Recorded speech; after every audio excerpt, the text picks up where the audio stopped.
Riquito. Kaupo man ang atong mga guwapo, no? Mga hanggilan man, former SB member, nagapadalagan board member from Carles. Subong, maghahatag sa mga servisyo para sa 5th Distrito. Guwapo, Tuto, Carlo Ong. Former board member, no? Naging board member na siya. Nagbalik siya luwag sa iya pagka-doktor. Subong, magabalik bilang board member sa 5th Distrito. Tuto, Dr. Pitas. Sumuhan, akong abyan, higo ko kapitan, no? Naging vice mayor, nag-SB member, magabalik na subong sa pagka-SB member sa Banwar sa Distansya. Kap, Aklang. Bago atong former SB member man, no? Tatlo man yung termino ng SB member, pabalik-balik na lang, no? SB Jess Andre. Akong higo, mahapos pa rin palapitan, no? Nagabulig sa kabaranggayan. SB Kim Bisa.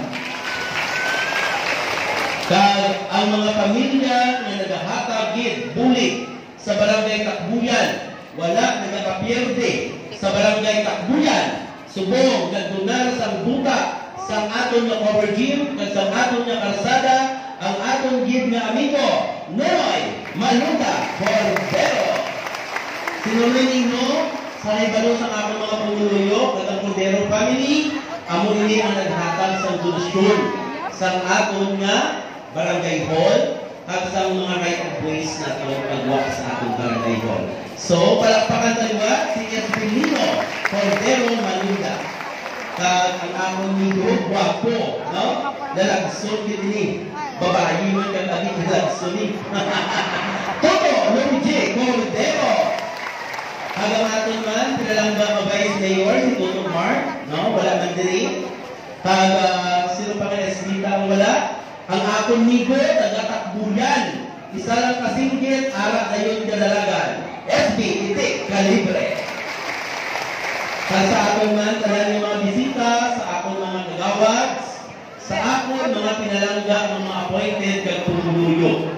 Sa siningang hapon, atong ginapasalamatan ang grasya na naghalin sa aton maging busy Vice Gobernador, maging Vice Gobernador sa probinsya ng Iloilo, aton palakpakan kag aton ginsuportahan kung Boboy Tupas.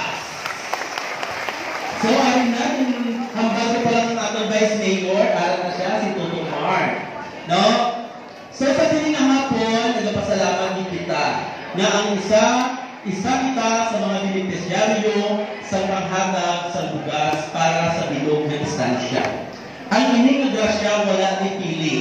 Apil ka kontra makabaton. No? Tanan mo pumuluyo sa Banwa sa istansya mahatagan sa rice sa city. No? Siling nila ko ari. I-share ko lang. Dahil ko naghambal na si Kap Dudoy kontra ko sa kay kong buboy. Si Kap Dudoy, kontra ko no kay kong Pinky.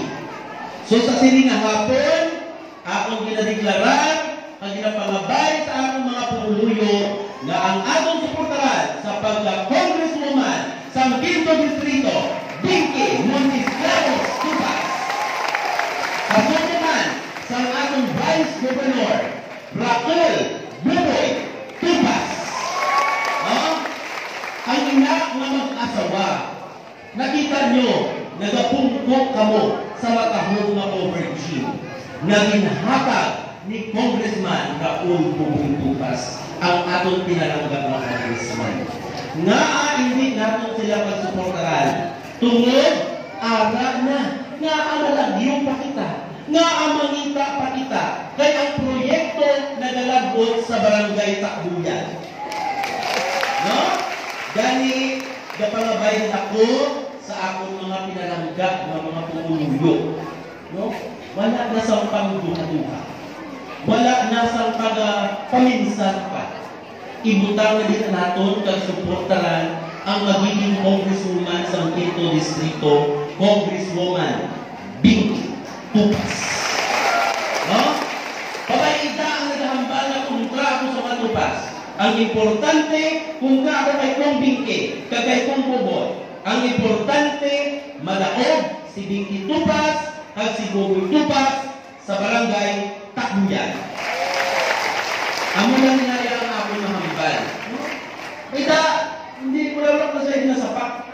Wala ko niya pati sa nasunod na sulgit sa inyo dito sa atong pinarangka ng congressman sa atong vice governor nga kontra ako. Wala ako nagapangampanya sa ako mga pumuluyo kundi ang atong tinalaga ng congresswoman at ang vice governor ang atong buligan para padayon ang kauswagan sa barangay Takbuyan. Maraming salamat.